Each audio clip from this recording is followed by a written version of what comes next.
السلام علیکم۔ آج جو ہم قصہ سننے جا رہے ہیں نا، وہ تاریخ اسلام کا ایک ایسا سنہرا باب ہے جو ایمان، ہمت اور لیڈرشپ کا اصل مطلب سمجھا دیتا ہے۔ یہ وقت تھا دوسرے خلیفہ حضرت عمر بن خطاب کا، اور یہ کہانی ہے نبی اکرم صلی اللہ علیہ وسلم کے ایک صحابی کی، مطلب ان کے ایک ساتھی کی، جن کے اٹل یقین نے اس وقت کی سب سے بڑی سلطنت کو ہلا کر رکھ دیا تھا۔ ذرا سوچیں، آپ کے سامنے ایک چوائس رکھی جائے۔ ایک طرف دنیا کی سب سے بڑی سلطنت کا آدھا حصہ، بے پناہ دولت، طاقت، اور دوسری طرف کھولتے ہوئے تیل کے کڑاہی میں ایک دردناک موت۔ یہی وہ انتخاب تھا جس کا سامنا ہمارے آج کے ہیرو کو کرنا پڑا۔ یہ کہانی ہے ایک ایسے انسان کی جس کے ایمان کی پختگی نے وقت کے ایک بہت بڑے طاقتور شہنشاہ کو بھی حیران کر دیا۔ یہ اس بات کا ثبوت ہے کہ جب کسی کا یقین سچا ہو تو دنیا کی کوئی بھی طاقت نہ اسے خرید سکتی ہے اور نہ ہی اسے جھکا سکتی ہے۔ تو چلیں ملتے ہیں اس تاریخی ٹکراؤ کے دو مین کیریکٹرز سے، اور اس جگہ کو دیکھتے ہیں جہاں یہ سب کچھ ہونے والا تھا، یعنی روم کا وہ شاندار دربار جہاں طاقت اور ایمان کا آمنا سامنا ہونے کو تھا۔ تو دیکھیں، ایک طرف ہے قیصر روم، سونے کے تخت پر بیٹھا ہے، سر پر جواہرات سے بھرا تاج اور ہر طرف گارڈز ہی گارڈز۔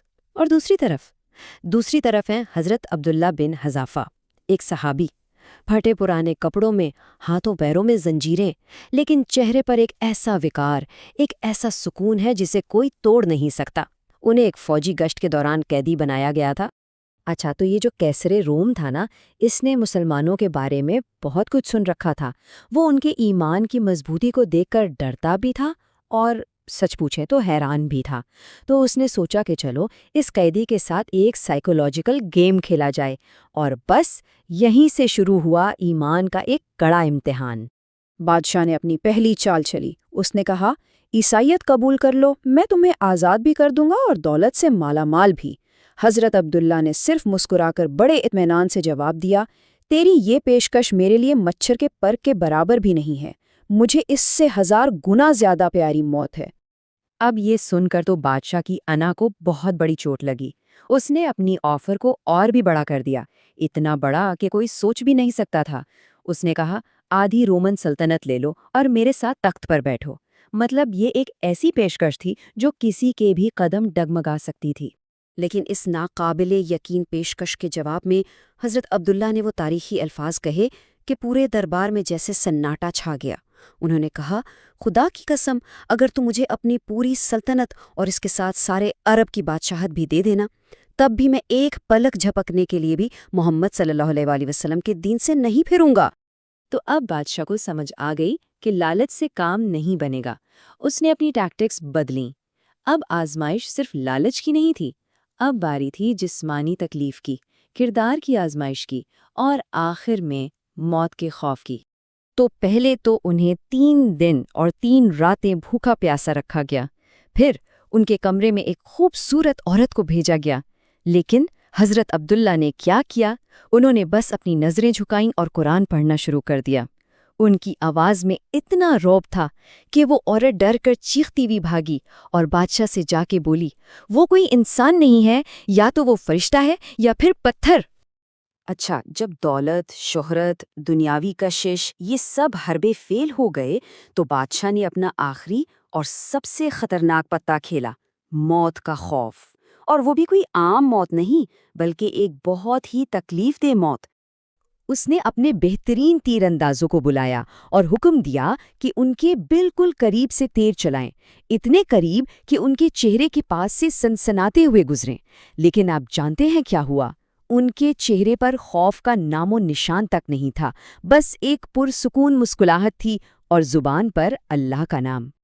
اب بادشاہ نے فائنل سٹیج تیار کیا، ایک ایسا منظر جسے دیکھ کر کسی کا بھی دل دہل جائے۔ تانبے کی ایک بہت بڑی دیگ لائی گئی، اسے زیتون کے تیل سے بھرا گیا اور پھر اسے اتنا گرم کیا گیا کہ وہ بری طرح ابلنے لگا۔ حضرت عبداللہ کا ارادہ توڑنے کے لیے بادشاہ نے ایک اور مسلمان قیدی کو لانے کا حکم دیا اور اسے سب کے سامنے اس کھولتے ہوئے تیل میں پھینکوا دیا۔ صرف چند لمحوں میں اس قیدی کا جسم ہڈیوں سے الگ ہو گیا اور ہڈیاں اوپر تیرنے لگی۔ پورے دربار پر موت کا سناٹا چھا گیا۔ اور اب اب کہانی اپنی کلائمیکس پر پہنچ رہی ہے۔ اس خوفناک منظر کے بعد سپاہیوں کو حکم ملا کہ حضرت عبداللہ کو اس دیگ کی طرف لے جایا جائے۔ جیسے ہی انہیں اس ابلتے ہوئے تیل کے قریب لے جایا گیا، اس کی گرمی ان کے چہرے پر پڑی، اور اچانک سب نے دیکھا کہ حضرت عبداللہ کی آنکھوں سے آنسو بہہ رہے ہیں۔ یہ دیکھتے ہی بادشاہ تو خوشی سے جھوم اٹھا، اسے لگا وہ جیت گیا۔ اس نے طنز کرتے ہوئے کہا، دیکھا، میں نے کہا تھا نا، تم بھی آخرکار جھک جاؤ گے، تم بھی ایک انسان ہی ہو اور موت سے ڈرتے ہو۔ اس نے سپاہیوں کو روکا اور کہا کہ انہیں واپس لاؤ۔ لیکن حضرت عبداللہ نے جو جواب دیا، اس نے روم کے دربار کی دیواریں ہلا کر رکھ دیں۔ انہوں نے کہا، اے بادشاہ، میں موت سے ڈر کر نہیں رویا، میں تو اس افسوس میں رویا ہوں کہ اللہ کے لیے قربان ہونے کو میرے پاس صرف ایک ہی جان ہے۔ کاش میرے جسم پر جتنے بال ہیں میری اتنی جانیں ہوتیں، اور میں ایک ایک کر کے اللہ کی راہ میں اسی دیگ میں قربان ہوتا رہتا۔ اب قیصر روم کی ہر چال، ہر کوشش سب ناکام ہو چکی تھی۔ وہ سمجھ گیا تھا کہ اس قیدی کو نہ خریدا جا سکتا ہے، نہ ڈرایا جا سکتا ہے۔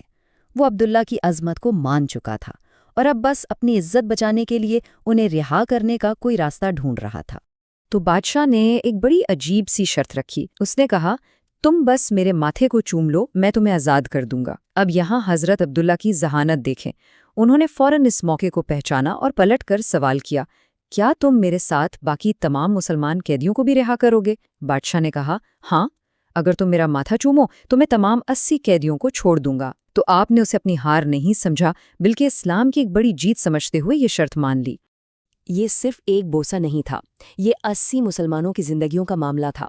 یہ اس بات کا ثبوت تھا کہ ایک سچا لیڈر ہمیشہ اپنی ذات سے پہلے اپنی قوم کے بارے میں سوچتا ہے۔ حضرت عبداللہ کی اس ایک حکمت عملی نے اپنے تمام ساتھیوں کی جان بچا لی۔ تو جب یہ قافلہ واپس مدینہ پہنچا تو یہ خبر ہر طرف پھیل گئی۔ کچھ لوگ آپس میں باتیں کر رہے تھے کہ انہوں نے ایک کافر بادشاہ کے سر کو کیوں چوما، لیکن ایک لیڈر کی نظر ہمیشہ معاملے کی گہرائی تک جاتی ہے۔ لیکن جب خلیفہ وقت حضرت عمر رضی اللہ عنہ کو پوری کہانی معلوم ہوئی کہ کس طرح اس ایک عمل سے 80 جانیں بچیں اور اسلام کا نام اونچا ہوا، تو آپ کا چہرہ خوشی سے کھل اٹھا۔ وہ سمجھ گئے کہ یہ جھکنا نہیں تھا، یہ تو سراسر حکمت تھی۔